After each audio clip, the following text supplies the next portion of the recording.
इतना देर के बाद बोल रहे हो। चलो कोई बात नहीं है, ठीक है। तो क्वेश्चंस का अगर हम बात करें इस पे, एक दो क्वेश्चंस करते हैं इसमें। फॉर किसी चार्ज पार्टिकल के लिए, फॉर एनी चार्ज पार्टिकल, ठीक है, किसी भी चार्ज पार्टिकल के लिए अगर हम बात कर रहे हैं, तो किसी भी चार्ज पार्टिकल के लिए दे रखा है कि B equal to 3i cap plus 4j cap into 10⁻⁻2 tesla magnetic field है। एंड एक्सेलरेशन जो दे रखा है, यानी कि इस मैग्नेटिक फील्ड में वो चार्ज पार्टिकल एक्सेलरेशन है उसका ए वेक्टर, जो कि दे रखा है x i cap plus 2j cap metre पर सेकेंड स्क्वायर, ठीक है। For any charge particle in magnetic field इतना, इट्स एक्सेलरेशन इज, ठीक है, उसका एक्सेलरेशन इतना है, देन फाइंड एक्स।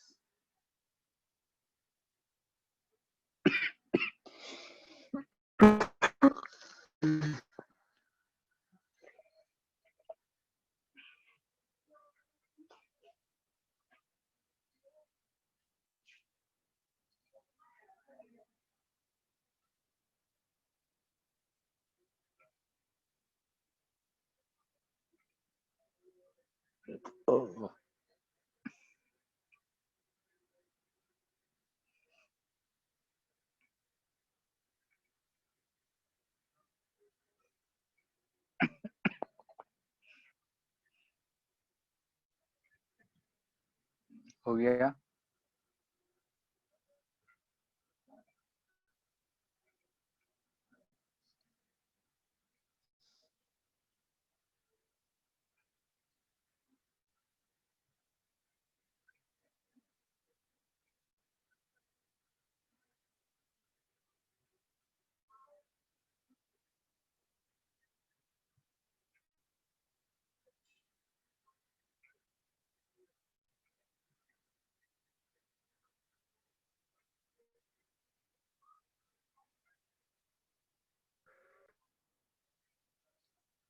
बोलो कैसे करेंगे इसको, सॉल्व करने का तरीका क्या होगा।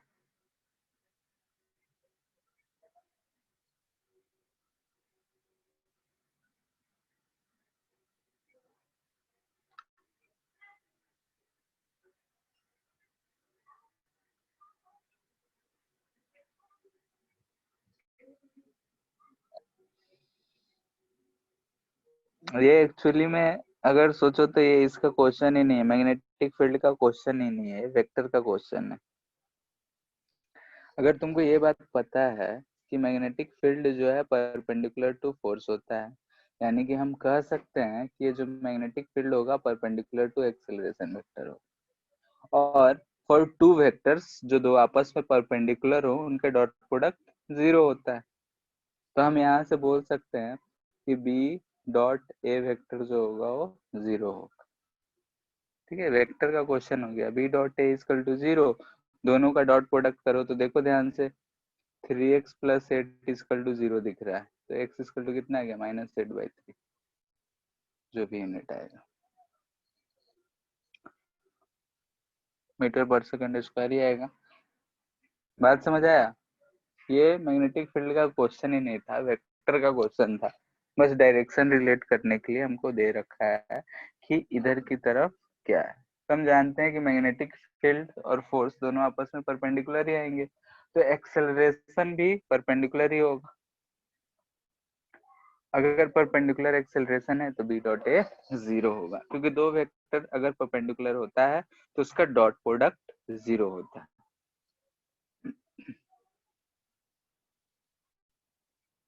इसमें किसी को कोई दिक्कत नहीं, ठीक है। मैग्नेटिक फील्ड दे रखा है 4 × 10⁻³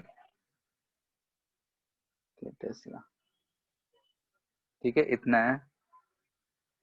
and force acting on charge. ठीक है, मैग्नेटिक फोर्स की बात कर रहा है।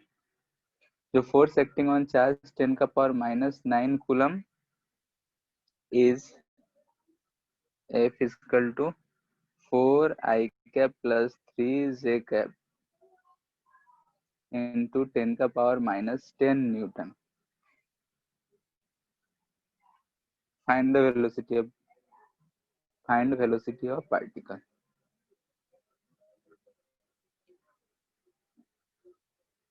ठीक है, वेलोसिटी फाइंड करना है। ये भी वेक्टर ही है।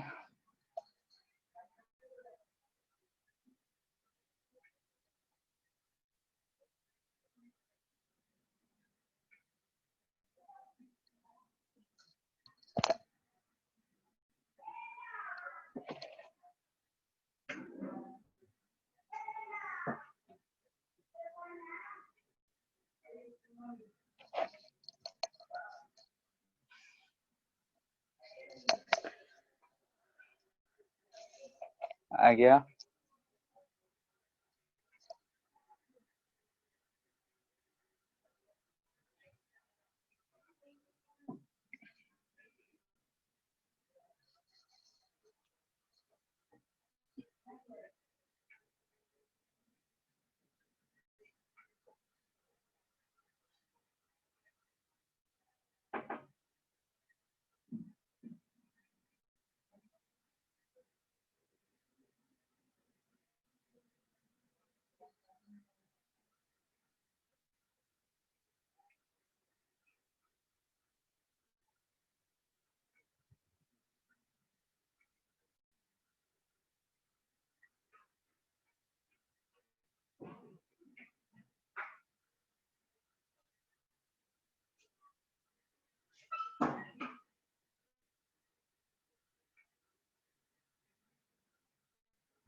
Hundred I cap plus J cap.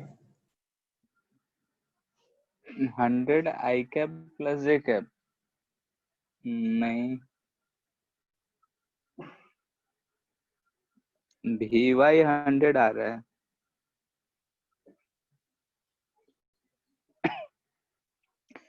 जैसे ऐसा वेक्टर मान लिए, इसके बाद क्या करना है कि F वेक्टर इक्वल टू होगा Q V क्रॉस B। ठीक है, तो F लिख रहे हैं 4I cap plus 3J cap into 100 नहीं 10⁻⁻10 इक्वल टू Q यानी 10⁻⁻9। V को हमको नहीं पता है, VXI कैप VYJ कैप। थोड़ा सा दिमाग लगाओगे तो यहाँ से दिख रहा है VZ 0 होगा। ठीक है, VZ 0 ही होना चाहिए, क्योंकि के ऐसे भी रहेगा तो हम यहाँ पे फोर्स उस पर निकाल नहीं पाएंगे। ठीक है, तो VZ वाला कंपोनेंट हम लोग ऐसे भी नहीं सॉल्व कर पाते हैं, फिर भी देखते हैं क्या आता है। क्रॉस यहाँ पे 4 इंटू 10⁻⁻3 के कैप। ठीक है, तो इसको अगर हम सॉल्व करें तो यहाँ से तो ये एक बचेगा, क्या क्या 4I cap plus 3J cap.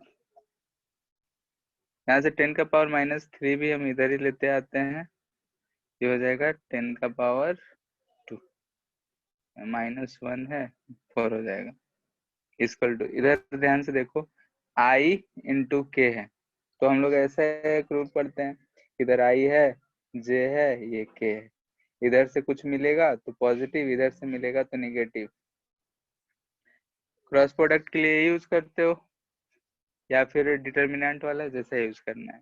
तो I इंटू के है तो J मिलेगा, यानी कि 4Vx J कैप।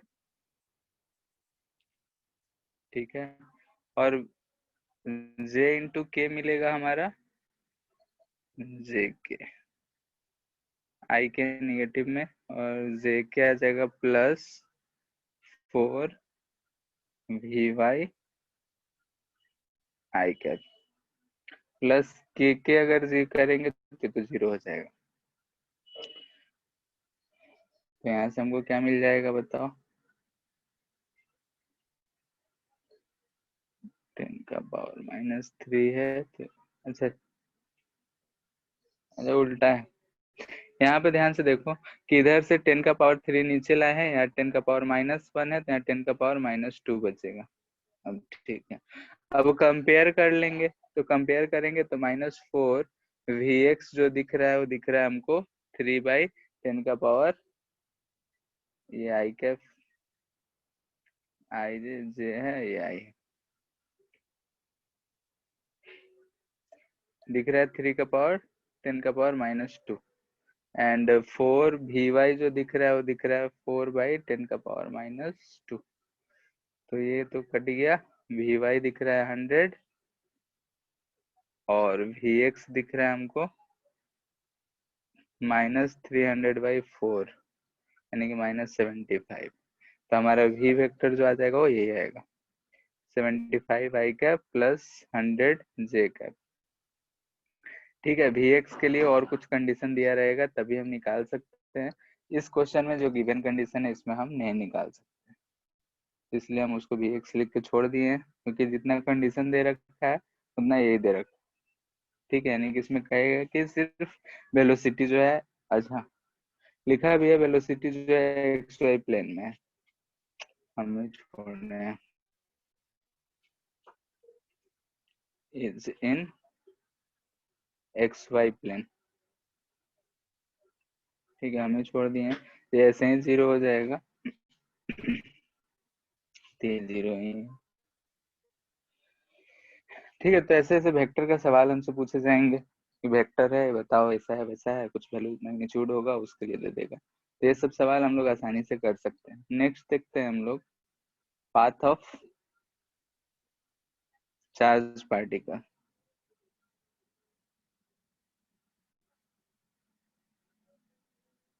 ठीक है, path of charge particle in uniform magnetic field.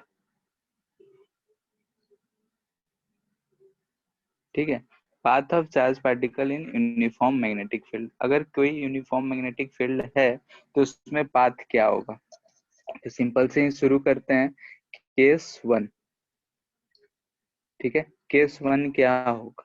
तो केस 1 का अगर हम बात करें तो यहाँ पे हमारा क्या होगा कि हम ले रहे हैं कि अगर एंगल जो है 0 डिग्री हो और या फिर 180 डिग्री हो, ये किसके किसके बीच का एंगल कहा जा रहा है? तो वेलोसिटी वेक्टर या तो parallel to magnetic field vector हो, या फिर ये velocity vector anti parallel to this magnetic field हो। तो इस सिचुएशन में यानी इन गिवन सिचुएशन कि अगर मैग्नेटिक फील्ड जो है हमारा ऐसा गिवन है, ठीक है, ऐसा हमारा मैग्नेटिक फील्ड दे रखा है, और इस गिवन कंडीशन में मान लेते हैं कि हमारा ये चार्ज है, इसको हम इधर किसी वेलोसिटी v से फेंक दिए, या फिर चार्ज को इधर किसी वेलोसिटी v से फेंक दिए। दोनों केस में जो हमारा मैग्नेटिक फोर्स लगेगा वो 0 लगेगा।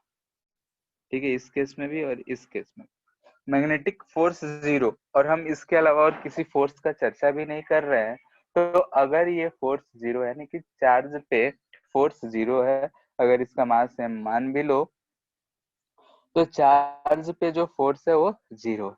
अगर फोर्स 0 है तो वो जिस डायरेक्शन में जिस वेलोसिटी से जा रहा था उसी वेलोसिटी उसी डायरेक्शन में चलता रहेगा, क्योंकि फोर्स ही 0 है, यानी कि एफ नेट 0 है, तो हम बोलेंगे कि वेलोसिटी जो रहेगा वो कांस्टेंट ही रहेगा। ठीक है, और चूंकि कोई फोर्स ही लग नहीं रहा है तो वेलोसिटी वेक्टर कांस्टेंट ले रहे हैं, यानी कि सेम पाथ में चलता रहेगा। तो यहाँ पे हमको दिख रहा है कि स्ट्रेट लाइन होगा उसका पाथ, कि इस केस में वो स्ट्रेट लाइन में चलता जाएगा। सेकेंड, थीटा जो है 90 डिग्री, यानी कि वेलोसिटी वेक्टर जो है हमारा perpendicular to magnetic field vector हो तब क्या होगा। तो हम क्रॉस से दिखा रहे हैं, ये क्रॉस जो रिप्रेजेंट कर रहा है हमारा मैग्नेटिक फील्ड रिप्रेजेंट कर रहा है, और ये मैग्नेटिक फील्ड का डायरेक्शन जो है इनटू द प्लेन है। ठीक है, ये जो मैग्नेटिक फील्ड का डायरेक्शन है ये इनटू द प्लेन है। क्रॉस हमको दिखाता है कि क्रॉस इनटू द प्लेन, यानी कि बी दिखा रहा है B vector into the plane. अब इस केस में हमको एक चार्ज यहाँ दे दिया है, ठीक है, ये चार्ज है, और ये मैग्नेटिक फील्ड अगर अंदर की तरफ जा रहा है तो हम इधर कोई एक वेलोसिटी भी दे दिए, तो ये जो भी है इस मैग्नेटिक फील्ड से दिख रहा है कि परपेंडिकुलर है। ठीक है, क्योंकि into the plane magnetic field है और भी इन द प्लेन है, दोनों का डायरेक्शन हम देख रहे हैं, तो 90 डिग्री हमको दिख रहा है। तो अगर हम राइट हैंड थंब रूल से फोर्स का डायरेक्शन निकाले इस केस में, तो इस पोजीशन पे हमको दिख रहा है कि फोर्स इधर लगेगा। ठीक है, ये फोर्स इधर लगेगा तो ये जो पाथ है ऐसा जाएगा, जब इस पोजीशन पे जाएगा तो इसका वेलोसिटी इधर हो जाएगा, और मैग्नेटिक फील्ड फिर से नीचे, यानी कि फोर्स इधर ही लग रहा होगा, तो फिर ऐसा ही मूव करता जाएगा। यानी कि हमको दिख रहा है कि हर पॉइंट पे, यानी कि एट ऑल पोजीशंस, इस केस में ऑल पोजीशंस पे फोर्स जो है परपेंडिकुलर टू ही रह रहा है, यानी कि फोर्स जो है परपेंडिकुलर टू वेलोसिटी रह रहा है। फोर्स जब परपेंडिकुलर टू वेलोसिटी हर पोजीशन पे रहता है तो ये केस होता है सर्कुलर मोशन का, सर्कुलर मोशन का केस होता है। तो इस केस में जो हमारा पाथ होगा वो सर्कुलर होगा, यानी कि ये जो पार्टिकल है ऐसा सर्कल कंप्लीट करके फिर से, यानी कि हर जगह पे देखेंगे तो ये जो फोर्स लग रहा होगा इसके हमेशा ऐसा लग रहा होगा, इधर कहीं सेंटर होगा, यानी कि हमेशा सेंटर की तरफ फोर्स लग रहा होगा, और ये फोर्स जो होगा वो सेंट्रीपिटल फोर्स की तरह बिहेव करेगा। 90 डिग्री है तो यहाँ पे फोर्स का बात करें तो हमको दिख रहा है क्यू भी इंटू बी हो। ठीक है, and this force will act as, this force will act as centripetal force. हम लोग ये बात जानते हैं कि कभी भी कोई एक पार्टिकल सर्कुलर मोशन कर रहा होता है तो सर्कुलर मोशन में सेंट्रीपिटल फोर्स का रिक्वायरमेंट होता है, जो कि हमेशा सेंटर की तरफ लगता है, और इस सेंट्रीपिटल फोर्स को हम लोग हमेशा लिखते हैं mv²/r, यानी कि जो भी उसका रेडियस है। और ये सेंट्रीपिटल फोर्स जो होता है कोई एक्चुअल फोर्स नहीं होता है, बल्कि दूसरे दूसरे फॉर्म में ये एक्ट कर रहा होता है, यानी कि स्ट्रिंग रहेगा तो टेंशन रहेगा, कभी नॉर्मल के रूप में, कभी स्प्रिंग फोर्स के रूप में, यानी कि हर जगह अलग अलग रूप में ये मौजूद रहता है। तो यहाँ पे है मैग्नेटिक फोर्स के रूप में ये सेंट्रीपिटल फोर्स मौजूद है। तो यहाँ पे हम बोल सकते हैं दिस इंप्लाइज दैट कि क्यू भी बी जो होगा हमारा mv²/r के बराबर होगा, और यहाँ से हमको दिख रहा है कि जो ये रेडियस बनेगा इस सर्कल का वो बनेगा हमारा mv/qb। ठीक है, यानी कि अगर हम इस सर्कल एक बना रहे हैं कि एक पार्टिकल था, इसको हम v वेलोसिटी से फेंके थे, magnetic field into the plane है, तो ऐसा सर्कल बना, ये इसका सेंटर है, और ये इसका रेडियस अगर बन रहा है, यहाँ से यहाँ तक अगर ये रेडियस बन रहा है तो ये रेडियस mv/qb बन रहा है। m क्या है, तो ये जो चार्ज पार्टिकल फेंके हैं उसका मास, क्योंकि जो पार्टिकल रोटेट होता है सर्कल में उसी के लिए लिखते हैं हम लोग mv²/r, तो उसका मास है। तो mass of charge particle m है, चार्ज q, उसको हम v वेलोसिटी से फेंके हैं यहाँ पे मास भी लिख देते हैं। तो ये चीज आया तो हमारा ये रेडियस आएगा किस सर्कुलर में, तो यहाँ रेडियस हमको दिख रहा है कि वेलोसिटी पे डिपेंड कर रहा है, डायरेक्टली प्रोपोर्शनल टू वेलोसिटी। जितना ज्यादा हम वेलोसिटी से फेंकेंगे उतना ज्यादा ये रेडियस। तो यहाँ रेडियस को हम लोग और लिख सकते हैं, since M B by Q B है, ठीक है। एम बी जो होता है हमारा मोमेंटम होता है, तो M P by Q B भी लिख सकते हैं, और मोमेंटम को हम लोग अंडर रूट टू एम के भी लिख सकते हैं, इसको हम लोग ये भी लिख सकते हैं। यहाँ पे P क्या है, तो एम बी यानी कि मोमेंटम, ठीक है। अंडर रूट हम लोग जानते हैं काइनेटिक एनर्जी जो होता है हाफ एम भी स्क्वायर होता है, और मोमेंटम के टर्म में इसको लिख सकते हैं half P square by two M. तो पी के ही हम ये इसको P square by two M, तो पी को हम लोग यहाँ से लिख सकते हैं P equal to under root two M के, यानी के है काइनेटिक एनर्जी, तो उसी चीज को हम ऊपर लिखे। तो अलग अलग फॉर्मेट में हम लोग ये रेडियस यूज कर सकते हैं कि अगर किसी एक चार्ज पार्टिकल को, हाँ बोलो, अगर हम किसी चार्ज पार्टिकल को किसी मैग्नेटिक फील्ड में परपेंडिकुलर थ्रो करते हैं तो सर्कुलर पाथ फॉलो करेगा, और अगर सर्कुलर पाथ फॉलो करेगा तो उसका कुछ ना कुछ रेडियस होगा। तो रेडियस हम कैसे फाइंड करेंगे, तो उसका मैग्नेटिक फोर्स को सेंट्रीपिटल फोर्स से हम इक्वेट कर दिए, बैलेंस कर दिए, तो वहां से हमको ये रेडियस मिल गया। यहाँ से दिख रहा है कि रेडियस किस किस चीजों पे डिपेंड कर रहा है। रेडियस मास पे, वेलोसिटी पे, क्यू पे, बी पे, सब पे डिपेंड कर रहा है। जितना ज्यादा मास होगा उतना ज्यादा हमको दिख रहा है रेडियस होगा, जितना ज्यादा वेलोसिटी उतना ज्यादा रेडियस, जितना ज्यादा चार्ज उतना कम रेडियस, जितना ज्यादा मैग्नेटिक फील्ड उतना ही कम रेडियस। तो हम इस इक्वेशन से बता सकते हैं कि रेडियस किस किस चीजों पे डिपेंड है। साथ में एम भी जो है वो मोमेंटम है, तो मोमेंटम के टर्म में भी लिख सकते हैं, और काइनेटिक एनर्जी के टर्म में भी हम लिख सकते हैं। तो हमको इतना कुछ मिल रहा है। अब यहाँ पे है एक चीज और हम लोग बोल सकते हैं कि एंगुलर वेलोसिटी कितना होगा ऑफ पार्टिकल। ये पार्टिकल अगर रोटेट कर रहा है तो इसका एंगुलर वेलोसिटी कितना होगा। एंगुलर वेलोसिटी बोले तो ओमेगा, और ओमेगा हम जानते हैं कि वी बाई आर होता है। तो वी बाई आर होता है, सर्कुलर मोशन का बात कर रहे हैं तो यहाँ से देखो ध्यान से, तो वी बाई आर हमको दिख रहा है क्यू बी बाई एम, ठीक है। तो एंगुलर ओमेगा जो हमको मिल गया इतना मिल गया। अगर ओमेगा इतना मिल गया तो टाइम पीरियड हम 2 पाई बाई ओमेगा लिखते हैं, ठीक है, 2 पाई बाई ओमेगा। तो यहाँ से 2 पाई बाई ओमेगा लिखेंगे तो 2 पाई एम बाई क्यू भी मिलेगा, ठीक है। ऑल्सो टाइम पीरियड को हम लिख सकते हैं डिस्टेंस बाई वेलोसिटी, यानी कि स्पीड क्योंकि डायरेक्शन चेंज हो रहा है, तो डिस्टेंस बाय स्पीड। डिस्टेंस कितना चल रहा है 2 पाई आर, स्पीड कितना है v, तो v बाई आर ही ओमेगा था, तो फिर से हमको 2 pi M by Q B ही आएगा। तो हम इन दोनों मेथड से टाइम पीरियड को निकाल सकते हैं, इसमें कोई बड़ी बात नहीं है, जो अच्छा लगे उसको हम यूज कर सकते हैं। सर्कुलर मोशन का सारा कहानी चल रहा है। फ्रीक्वेंसी यानी कि number of revolution per second का अगर बात करें तो यहाँ से हम लिखेंगे 1/t, यानी कि होगा Q B by 2 pi M. ये सारे चीज हम लोग लिख सकते हैं। इन तीनों चीज में एक चीज सिमिलरिटी है कि it does not depend on या तो आर या फिर वी।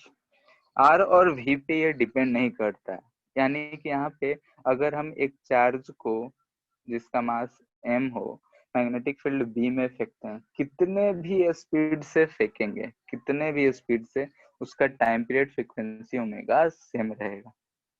होगा क्या कि हम स्पीड बढ़ाएंगे रेडियस बढ़ जाएगा, लेकिन जो रिवोल्यूशन का चक्कर लगाने का जो टाइम रहेगा वो सेम रहेगा। इस बात को ध्यान रखना है कि अगर एंगुलर वेलोसिटी बोल रहे हैं कि अगर कोई पार्टिकल किसी मैग्नेटिक फील्ड में मूव कर रहा है, तो अगर वो मैग्नेटिक फील्ड में मूव कर रहा है इसका मतलब ये होगा कि वो सर्कुलर पाथ यानी कि 90 डिग्री पे अगर फेंके हैं तो सर्कुलर पाथ फॉलो करेगा और सर्कुलर पाथ का रेडियस जो आएगा mv/qb आएगा। और उसमें अगर हम ओमेगा टाइम पीरियड या फ्रीक्वेंसी का बात करते हैं इस सर्कुलर मोशन के लिए, तो ना तो वेलोसिटी पे डिपेंड कर रहा है ना ही radius of the circular path पे डिपेंड कर रहा है। ठीक है, तो इस केस में हमको इतने बात का ध्यान रखना पड़ेगा कि अगर हम किसी एक पार्टिकल को किसी भी मैग्नेटिक फील्ड में परपेंडिकुलर फेंके हैं तो क्या होगा। ठीक है, यानी कि यहाँ से अगर हम इस चीज से बोलें कि अगर हमारे पास इसी चीज को एक्सप्लेन कर रहे हैं, ऐसा हमारे पास कोई मैग्नेटिक फील्ड है, ठीक है, यहाँ पे मैग्नेटिक फील्ड है, सेम मैग्नेटिक फील्ड है, ठीक है, ये भी बी है ये भी बी है। अगर हम इसमें एक चार्ज पार्टिकल है जिसका मास क्यू एम है, इसको हम v वेलोसिटी से v1 वेलोसिटी से फेंकें तो ये क्या होगा कि ऐसा जाएगा, ये जो रेडियस बनेगा ये r1 बनेगा। इसमें हम क्या कर रहे हैं, इसको हम v2 वेलोसिटी से फेंक रहे हैं तो इसमें रेडियस ऐसा v2 ग्रेटर देन v1 रखें, इसमें ये रेडियस r2 बनेगा। इसका टाइम पीरियड t1 बोल रहे हैं, फ्रीक्वेंसी f1 बोल रहे हैं, ओमेगा ओमेगा 1 बोल रहे हैं।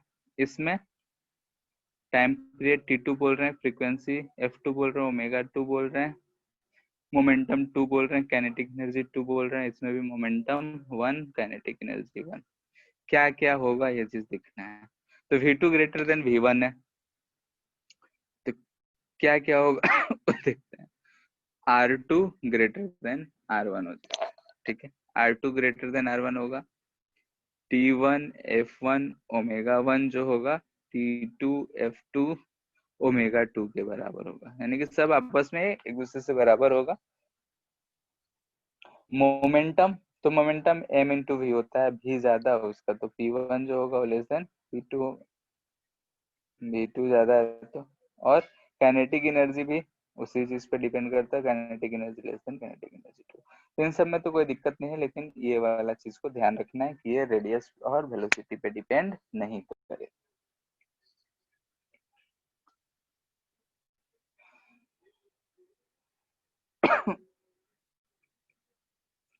इतना बात क्लियर है।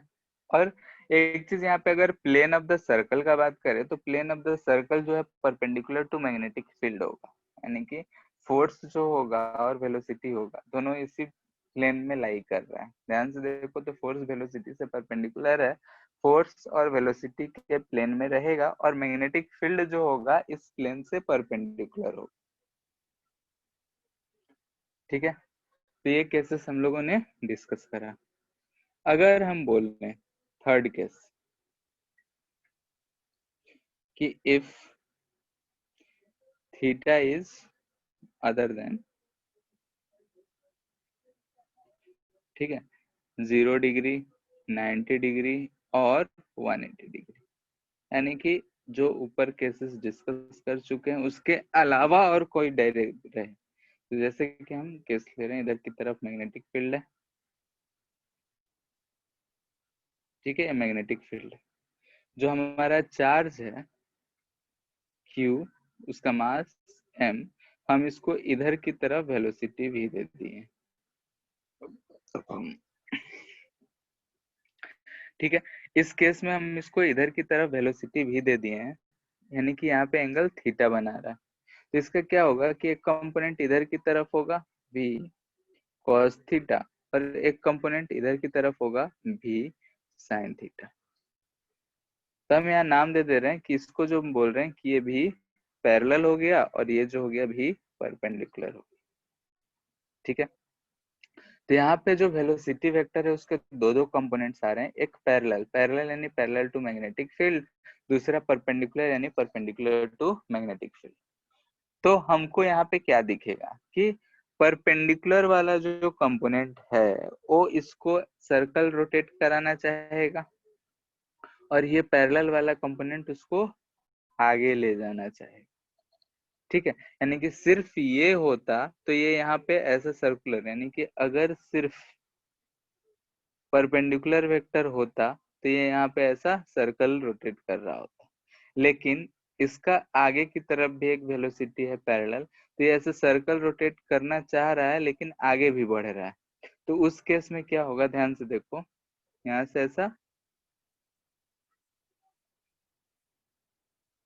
ऐसा दिख रहा होगा, यानी कि थोड़ा बड़ा बनाते हैं। कैसा दिखेगा हमको कि यहाँ से था, इधर की तरफ एक वेलोसिटी और इधर की तरफ एक वेलोसिटी, तो परपेंडिकुलर वाला जो है इसको सर्कुलर घुमाना चाह रहा होगा, तो इसके कारण ये ऐसे सर्कल कर रहा होगा, लेकिन ये उसको आगे लेके चला जाएगा। ऐसा पहुंचा, फिर ऐसा, फिर ऐसा, यानी कि ये सर्कल अपना कंप्लीट कर भी रहा है और आगे भी जा रहा है। ठीक है, यानी कि इसको हम ऐसे ऐसे समझ सकते हैं कि ऐसा ऐसा पाथ हो रहा है। ठीक है ना, स्प्रिंग टाइप का कह सकते हैं कि ऐसा पाथ ये आगे की तरफ ऐसे बढ़ता जाएगा। ठीक है, यानी कि हर पॉइंट जो है आगे की तरफ शिफ्ट होते जा रहा है। तो इस केस में अगर हम देख रहे हैं तो सर्कल जो कंप्लीट कर रहा है, तो ये जो सर्कल होता उसका अगर रेडियस का बात कर रहे हैं तो रेडियस हम लिखेंगे तो एम भी, तो एम भी परपेंडिकुलर बाई क्यू भी लिखेंगे, यानी कि हम लिखेंगे एम बी परपेंडिकुलर कितना है, V sine theta, theta by Q B. ठीक है, तो इस केस में जो रेडियस आएगा हमारा ये आएगा। लेकिन टाइम पीरियड अगर लिखना हो तो टाइम पीरियड हमारा वेलोसिटी और रेडियस से कोई मतलब था नहीं, तो 2 पाई m बाई क्यू भी ही रहना है। अब एक डिस्टेंस हम लोग मेजर करते हैं कि अगर यहाँ था और ये था, यानी कि इतना दूरी चला, यानी कि ये जो है डिस्टेंस ट्रेवल्ड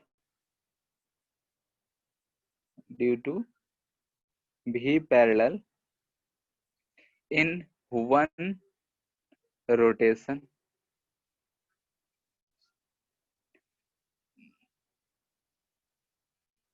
ठीक है, एक रोटेशन होने में जितना डिस्टेंस ट्रेवल करा है वो डिस्टेंस है, इसको हम लोग बोलते हैं पिच। ठीक है, इसको हम लोग बोलते हैं पिच, यानी कि पी से रिप्रेजेंट करते हैं, पीएच कर लो, पावर अगर यूज किए, मोमेंटम पी यूज किए हैं, इसको पीएच भी लिख लेते हैं। तो यहाँ से पी एच जो आएगा वो क्या आएगा, और ये जो पाथ है ये हेलिक्स है, हेलिकल पाथ बोलते हैं। ठीक है, हेलिक्स पाथ यानी हेलिकल पाथ बोलते हैं हम लोग, और ये डिस्टेंस पिच है। तो पिच कितना आया होगा, तो देखो ध्यान से कि v पैरेलल इनटू टाइम आया होगा, तो हम इसको लिख सकते हैं 2 pi m by Q B into V cos theta, तो ये हमारा पिच होगा।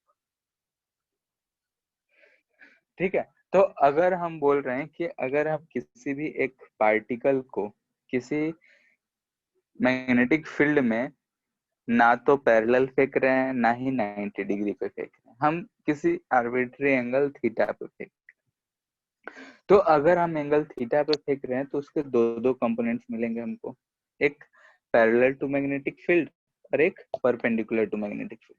परपेंडिकुलर टू मैग्नेटिक फील्ड इसको सर्कल करा रहा होगा, यानी कि इसकी वजह से क्या होगा, सर्कुलर होना चाह रहा होगा, और ये इसको क्या कर रहा होगा, मूव्स फॉरवर्ड, यानी कि इसको आगे बढ़ा रहा होगा। तो जो हमारा शेप बनेगा सर्कल बनेगा और आगे की तरफ भी बढ़ता जाएगा, यानी कि स्प्रिंग टाइप का। स्प्रिंग अगर देखोगे तो सर्कल भी रहता है और आगे भी बढ़ता रहता है, तो ऐसा शेप हमको मिलेगा। सर्कल का रेडियस के लिए जिम्मेदार है परपेंडिकुलर वाला कंपोनेंट, तो radius M B perpendicular by Q, और आगे ले जाने के लिए जिम्मेदार है हमारा ये पैरेलल वाला कंपोनेंट। ये same to same river board column में पढ़ते थे, दो कंपोनेंट लेकर, वैसा ही यहाँ पे कहानी। ठीक है, इस चीज को ध्यान में रखना है कि ये ऐसा होता है। इतना बात में कोई दिक्कत है तो बोलो।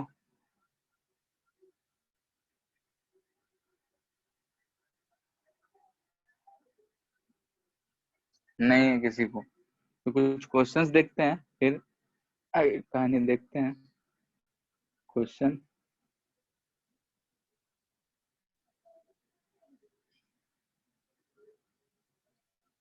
जैसे टू पार्टिकल्स दे रखा है, एक्स एंड वाई। ठीक है, दो पार्टिकल है, एक्स एंड वाई है, दोनों का चार्ज जो है इक्वल है। इसका भी चार्ज Q है।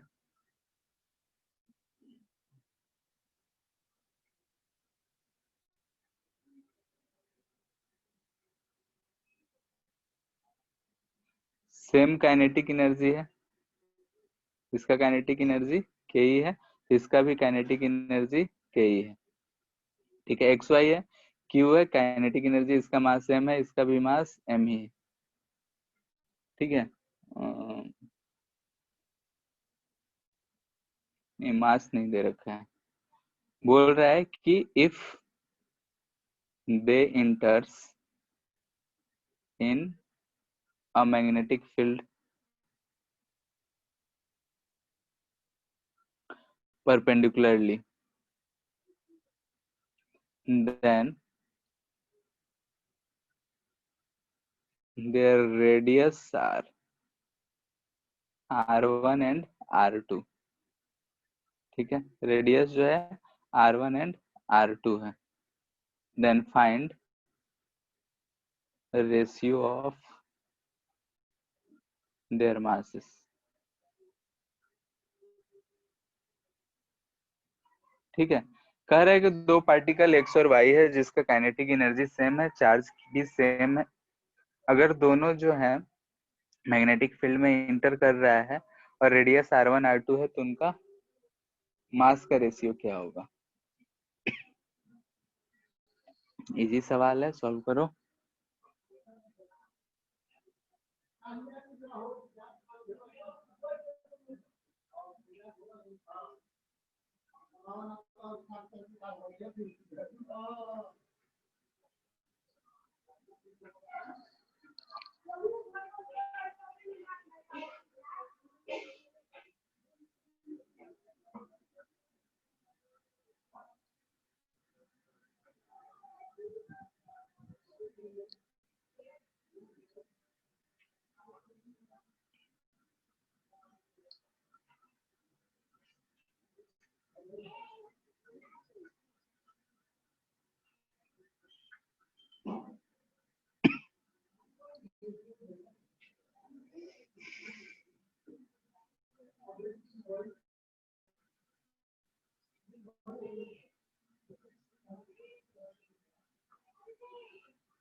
हो गया क्या,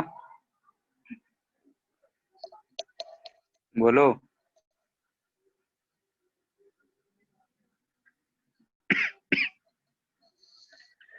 क्या कह रहा है कि दो पार्टिकल है, हम जानते हैं कि रेडियस वेक्टर होता है अंडर रूट 2m/k/क्यूबी।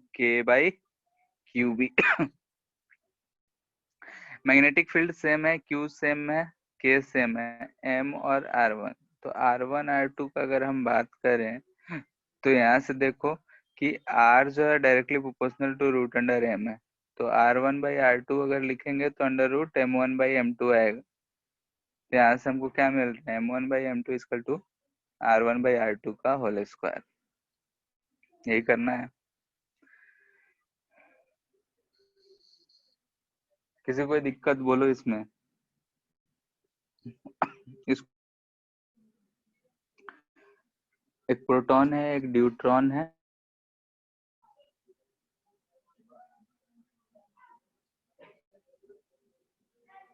एक अल्फा पार्टिकल है।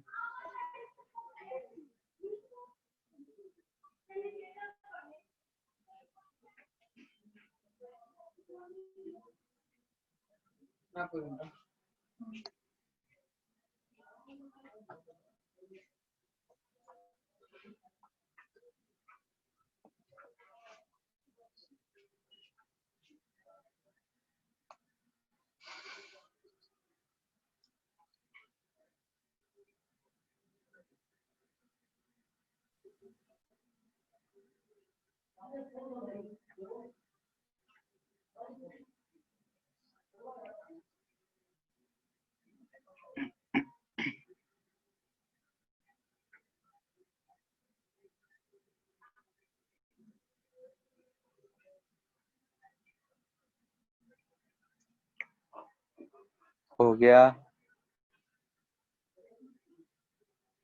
सूरज। यस सर बस। अभी नहीं हुआ? नहीं, मास ऑफ प्रोटॉन। एम भी मान लो। चार्ज क्या होता है? इलेक्ट्रॉन का ही होता है। ड्यूट्रॉन का क्या होता है? मास 2m, मास ऑफ प्रोटॉन होता है और चार्ज यही होता है। और अल्फा पार्टिकल के लिए मास हो जाता है 4 और चार्ज होता है 2e। इसे भी याद रखना है, अब हो जाएगा। तो सर अल्फा पार्टिकल का सबसे ज्यादा फिर न्यूट्रॉन का और प्रोटॉन का। नहीं, देखते हैं। आर जो होता है हमारा अंडर रूट काइनेटिक एनर्जी के टर्म में है ना, काइनेटिक एनर्जी का 2m k/q भी होता है। Magnetic field kinetic energy same है, तो आर प्रोपोर्शनल टू हम अंडर रूट m/q लिख सकते हैं। तो अगर हम लिखें r proton is to r deuteron is to r alpha particle, तो हमको क्या मिल रहा है? देखो ध्यान से। प्रोटॉन के लिए अंडर रूट mp/, ड्यूट्रॉन के लिए अंडर रूट 2mp/e, और अल्फा पार्टिकल के अंडर रूट 4mp/2e। तो कितना आ रहा है? हम सबको इसमें इसको कॉमन लेके हटा दे रहे हैं, तो ये हमको 1 दिख रहा है, ये √2 दिख रहा है, और ये 2/2 फिर से 1 दिख रहा है। तो हमको क्या दिख रहा है? R alpha equal to R proton, और ये ग्रेटर देन नहीं, लेस देन आ रहा है। √2 1.4 होता है, तो लेस देन आर। सिर्फ मास और इस पे मत जाओ, चार्ज भी नीचे दे रखा है। ठीक है, तो ड्यूट्रॉन सबसे ज्यादा होगा, अल्फा पार्टिकल और प्रोटॉन का सेम होगा। सर ये ठीक है, प्रीवियस ईयर है ना? हाँ देखे थे क्वेश्चन। दोनों प्रीवियस ईयर ही है, ऊपर वाले में थोड़ा सा चेंज किए हैं। अच्छा तुम लोग ये तो कर ही लिए थे ना, फोटो इलेक्ट्रिक इफेक्ट तो हो ही गया है? यस हो गया था ना फोटो इलेक्ट्रिक इफेक्ट? हाँ तो ये सब चीज तो जान ही गए होगे कि भी नॉट, स्टॉपिंग पोटेंशियल, ये सब चीज जान गए होगे, दे सकते थे। ठीक है, हमको लगा स्टॉपिंग पोटेंशियल ये सब चीज नहीं पता है, इसलिए उसको थोड़ा सा चेंज कर दिए हैं। पिछला वाला भी प्रीवियस ईयर ही था, अभी जो दे रहे हैं ये भी प्रीवियस ईयर ही है।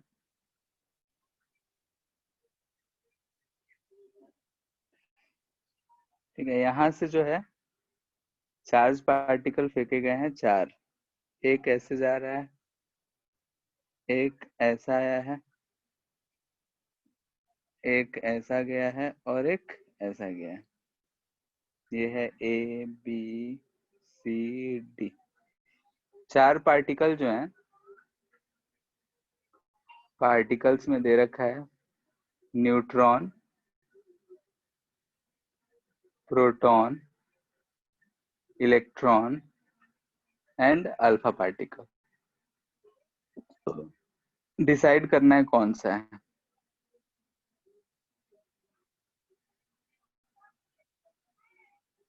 ठीक है, फिगर से डिसाइड करना है कि कौन सा पार्टिकल कौन सा है ABCD में। ये हमारा पॉइंट है, यहाँ से हम इसको इधर की तरफ ऊपर की तरफ फेंकते हैं सेम वेलोसिटी से।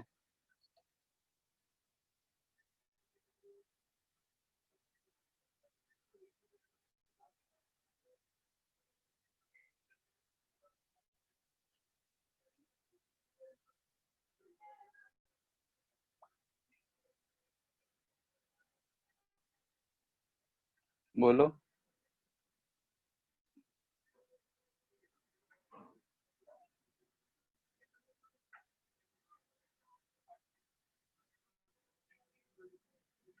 न्यूट्रॉन पे चार्ज कैसा होता है? बोलो।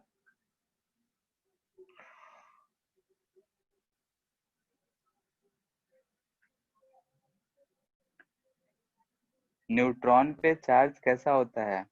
कितना होता है शिवम?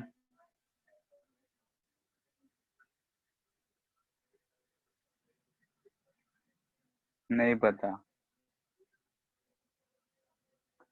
सूरज, 0। बोलो, कोई भी बोलो जिसको पता है। तो न्यूट्रॉन का चार्ज 0 है तो इस पे फोर्स कितना लगेगा? 0। अगर हम इसको यहाँ से v नॉट स्पीड से फेंके हैं तो न्यूट्रॉन हमारा कौन सा अनडिफ्लेक्टेड जाएगा, तो ये क्या होगा? न्यूट्रॉन c होगा, क्योंकि फोर्स 0 है, चार्ज ऑफ न्यूट्रॉन 0, तो फोर्स 0, फोर्स 0 तो नो डिफ्लेक्शन। ठीक है, तो c क्या होगा हमारा? न्यूट्रॉन। प्रोटॉन का बात कर रहे हैं, तो हम देख रहे हैं कि मैग्नेटिक फील्ड जो है इनसाइड है। ठीक है, v हमारा इधर की तरफ है, तो v क्रॉस b फोर्स इधर लगेगा, तो फोर्स इधर यानी पॉजिटिव चार्ज पे लगेगा।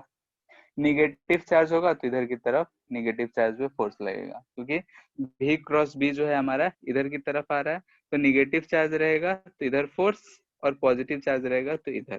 तो निगेटिव चार्ज वाला d के लिए होगा, तो निगेटिव कौन सा है? इलेक्ट्रॉन है, तो ये किसके लिए होगा? इलेक्ट्रॉन के लिए। अब बच गया ए बी, दोनों हमारे लिए पॉजिटिव ही है, प्रोटॉन भी और अल्फा पार्टिकल। ठीक है, तो प्रोटॉन और अल्फा पार्टिकल दोनों ही हमारे लिए पॉजिटिव है, और सेम वेलोसिटी से हम भेजे हैं, तो हमारा रेडियस जो होता है mv/qb होता है। तो सेम वेलोसिटी है, चार्ज दोनों का मास यानी कि रेडियस जो होता है प्रोपोर्शनल टू m/q होता है। तो अगर हम r of proton is to r of alpha particle करें यहाँ पे, तो हमको मिलेगा mp/e इज टू 4mp/2e,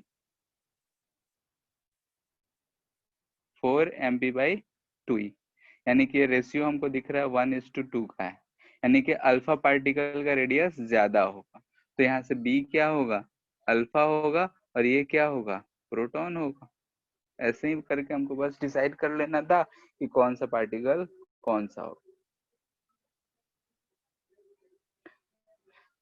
ठीक है, तो आज इतना ही रहने देते हैं, नेक्स्ट क्लास में और देखेंगे कि अगर हम किसी पार्टिकल को किसी मैग्नेटिक फील्ड में फेंकते हैं तो कैसा कैसा शेप बनेगा, अगर इलेक्ट्रिक फील्ड भी मौजूद रहेगा तो क्या इफेक्ट पड़ेगा, तो सब चीजें हम लोग नेक्स्ट क्लास में डिस्कस करेंगे। आज के लिए इतना ही रहने देते हैं। ठीक है, इसका मॉड्यूल मिला क्या तुम लोग को?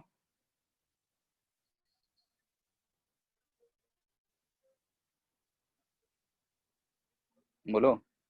नहीं सर, नहीं मिला है। ठीक है, देखते हैं 1-2 दिन में मिल जाना चाहिए। ठीक है, तो इसको अभी पढ़ो और एक बार एनसीईआरटी देख लो, एनसीईआरटी भी देखना जरूरी है, बोर्ड अगर देना है तो उसको भी एक बार इस चैप्टर को एक बार रीडिंग डाल लेना है, चैप्टर 4 को। ठीक है, फिर हम एंड कर रहे हैं। सर हाँ, सर के का डायरेक्शन आउट ऑफ प्लेन होता है कि इनसाइड प्लेन होता है? Z axis.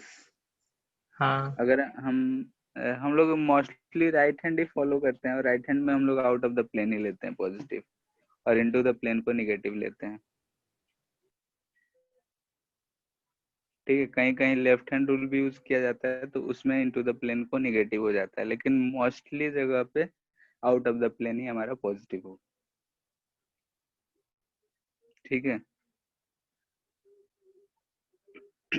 हम लोग को राइट हैंड वाला जो रूल है, coordinates, right hand coordinate system और लेफ्ट हैंड कोऑर्डिनेट सिस्टम, दो सिस्टम पढ़ना होता है, तो हम लोग मोस्टली राइट हैंड को ही यूज करते हैं, और उसी को यूज करना है। लेफ्ट हैंड बहुत कम जगह पर मिलेगा, 1 से 2%। चलो ठीक है, फिर रखते हैं।